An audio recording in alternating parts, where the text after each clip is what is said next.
Hey everyone, Pal here, and today I have a special NECA dual pack. This is Splinter versus Baxter for the Teenage Mutant Ninja Turtles, part of the Toon line.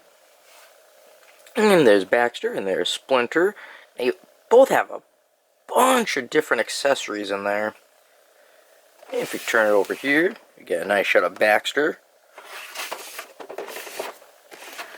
And you got Splinter there. And you get some more of them on the back.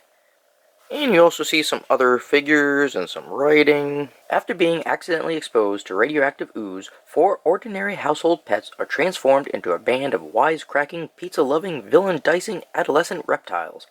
Meet Leonardo, the super-cool, sword-wielding leader, Raphael, the hothead, hurling manholes and one-liners in rapid succession, Donatello, the brain behind the brawn, and Michelangelo, the ice cream, pizza-gobbling party animal. Whether it's facing fierce enemies or saving humanity from near extinction, with guidance from their sensei, these heroes in a half-shell are always ready for straight-out-of-the-sewer action. And on the bottom, there's 3 other dual packs. There's Zorak and Zork, Twag and Granator, and Tricuritan Infantryman, and Roadkill Rodney. Now, I'm kind of surprised that they didn't have any writing on, these 2 guys here. Instead, it just talks about the actual Ninja Turtles. But, not a big deal.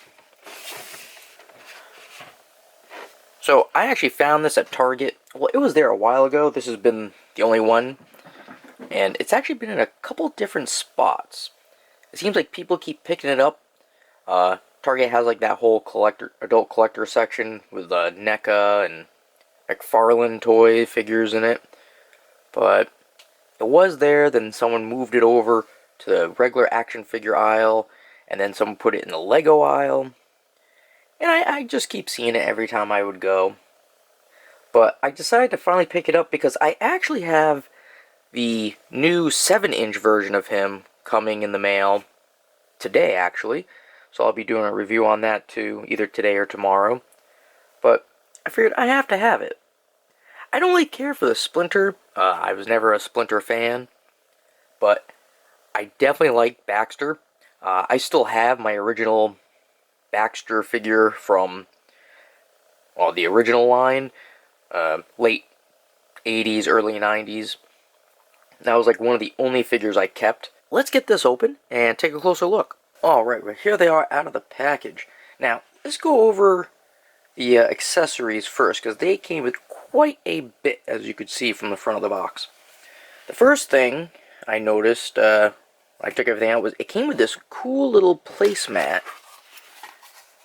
Like a bamboo placemat. This is a very thin foam. I thought that was cool. And put your figures on it. Just like that. Now, let's go over Splinter's accessories. He came with a bunch of hands. Besides the ones he already has on. He's got 5 others. He's got holding hands. He's got like a hand I can point. Rawr. Then he's got this one. Remember, if you want to be fancy, pinky out. Then he comes with one with a pinky bent in. Now, he also came with this beat up looking book. It doesn't open. And he came with this one, which has where he got the names for the turtles: Leonardo, Donatello, Michelangelo, and Raphael. He also came with this little pendant here. Came with his trusty walking stick. I like the details on this thing. Got the little spiral going down it. He's got a scroll here. And then there's also this little mouse figure. It doesn't move. You'll just end up breaking it. I don't know if that's supposed to be Splinter before he became mutated, or if this is just a random wrap. And he came with this sword. Now the cool thing about this sword is there's also this fire attachment, which you can actually put the sword right inside. Now, one thing he came with, which I'm not sure if he ever... my memory on the show isn't that great. It's been a long time since I watched it. But, he has this pistol here, which I don't know why. And I'm pretty sure this is for him because it was on his side of the box with all of his accessories. So, yeah, that's kind of strange. Alright, now if you want to do his hands, it's not that hard at all. Just take it, snap it off, take another one. Let's just gotta find the arm through his robe, and it snaps right in. So now that we got all of his accessories, let's talk about Baxter's accessories. Now he also came with a couple hands. So the ones he has have fists, and then he comes with open ones. He's got one for holding his gun. And you can also have it on either hand you want. Now he came with this potted plant, and he came with his, I don't know what you want to call it, mutating gun or whatever, but it has a little dial here. The dial doesn't move, but it shows different things that he can turn people into. And here's Michelangelo. That's supposed to be like a rabbit. The one I think is funny is there's a fly shredder. That's pretty awesome. And his last accessory, I don't remember the name of the computer, but he has this, and if you turn it, you get different picture. What is that, lithograph? I forgot. Doesn't do anything but that. So why don't we talk about the Splinter figure first. Well, he does come with this nice cloth robe and a little belt here. Now you can actually take this off if you untie it, but I'm not going to do that. And I do like this robe. It has like these symbols on there. Gives it some nice detail.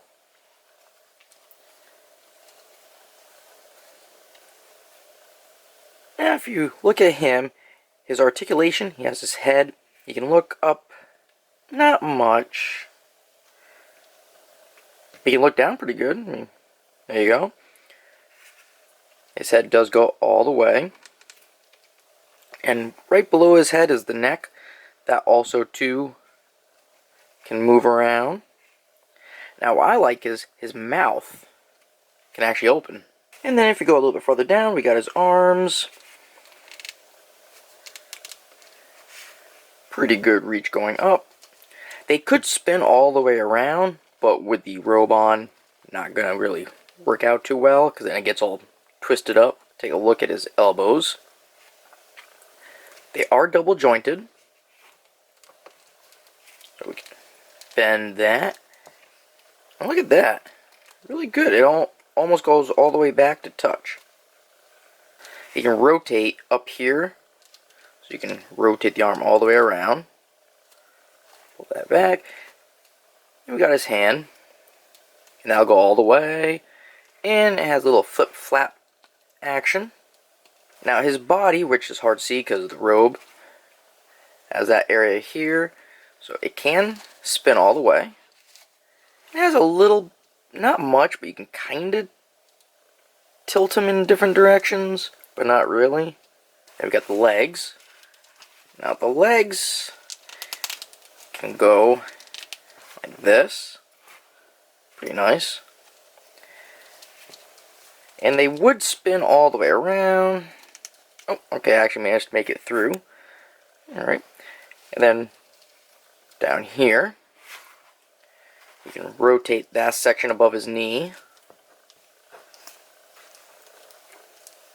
And then we have the, well, it's really not the knee that bends. It's like below the knee.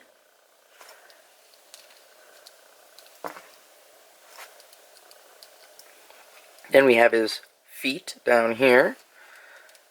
And those can go up.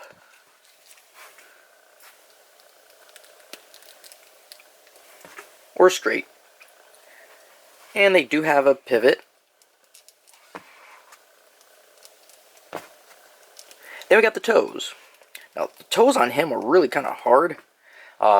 Doing it, at least when I did it, a little bit of paint came off, but it was just like inside there, so you're not going to notice anything missing.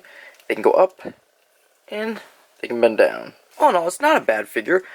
It does resemble him from the show. I like the details. It has like the dark lines on his face. And I like the fur, how it's different colors. You have like the lighter brown in the front, and then behind in the back it's darker. And also, he has his tail.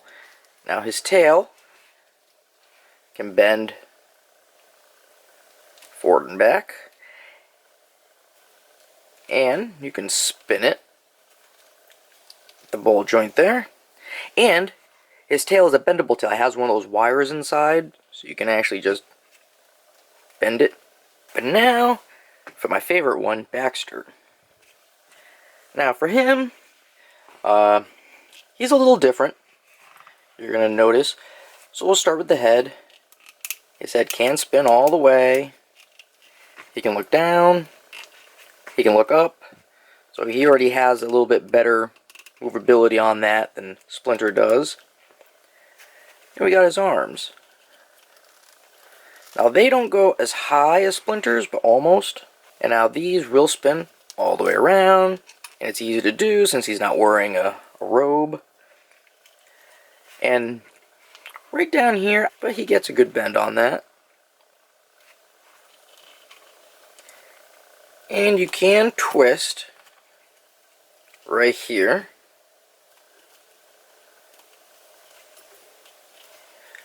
But be careful, little bits of paint will come off. I've already made a little bit of a mess there with some of the paint chips. But it seems to only come off in places you're not going to notice. Well, a little bit of paint came off right there. And we got the hand, and they spin all the way around. And they too have a pivot, except his, not that easy. Oh, his whole hand came out. Put that back in. So it looks like that. Or like that. Then he has his waist. That'll go all the way. And he can bend it down. And you know, he can go side to side just a little millimeters. Now, with his legs, get a little split going on. He can move it forward just a little. And back a little. Same thing with Splinter. He could have done that too. I didn't show that though. And then we have the knees. Double jointed. There we go. If we go farther down, we have his feet. And those can pivot. And they can flap down.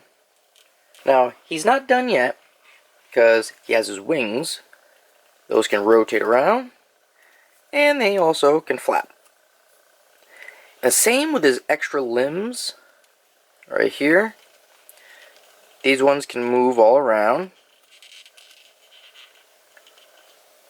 And they also can pivot. Now with him, his vest is actually this soft, rubbery kind of plastic. Now like I said, I do have the original Baxter. Really old. I've had this thing for, oh geez, over 20 years. Oh, even longer than that. 30 years? I don't know. I had it when it first came out, and I kept them. I have him. I have Krang in his humanoid suit. I think that's it for the original ones. All the other ones I slowly got rid of through the years or lost. This one is more accurate to the show than this one was. Obviously, a lot of the figures weren't accurate to the show. The one I really want to get, though, is April O'Neil. I don't really care about the smashed foot soldier she came with. I just want the April O'Neil. Hey, if any of you happen to have one that you're willing to trade or sell, let me know. Alright, well that's just been my review on NECA's Teenage Mutant Ninja Turtles Splinter vs. Baxter from the cartoons. And if you have any comments or questions, feel free to leave them down below. And hey, like, subscribe, and I'll see you later.